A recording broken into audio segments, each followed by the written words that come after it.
Hello class, this is my presentation on the fishing impact on associated and dependent species, focusing primarily on sharks and their impact in both their ecosystems and our economy. As we all know, sharks are the ocean's top predator.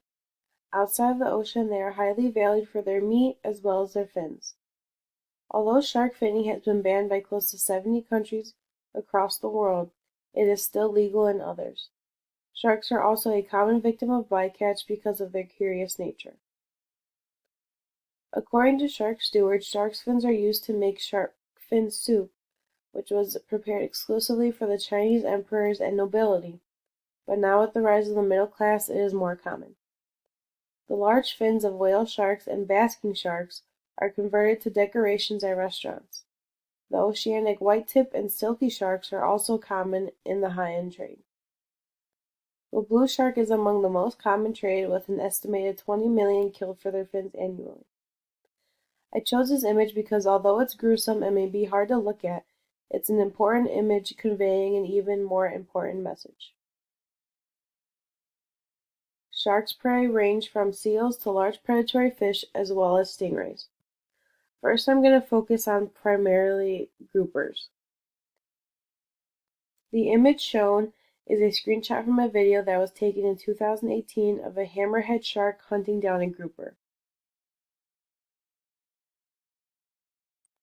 Considering this is one of the main prey species of most sharks, if sharks were to face a detrimental decline, that would mean that large predatory fish would take over, which feed on the herbivores.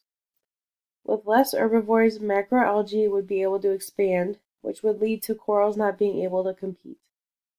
This would mean that the ecosystem would shift to a dominance of the algae, which would be putting the survival of the reef system at risk. This image shows the effect of macroalgae on coral reefs off of Singapore's coast that goes back to just November 18th of this year. Now I'm going to focus on the economic impact of the loss of sharks. Another species that sharks like to prey on, as previously mentioned, is stingrays, who enjoy scallops as their preferred meal.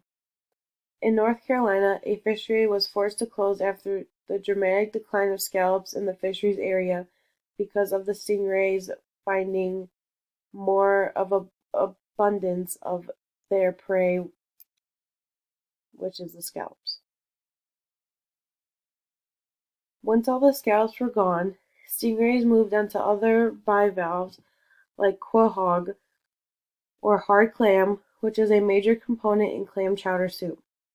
With the decline of this clam, many restaurants had to take the American classic off their menus.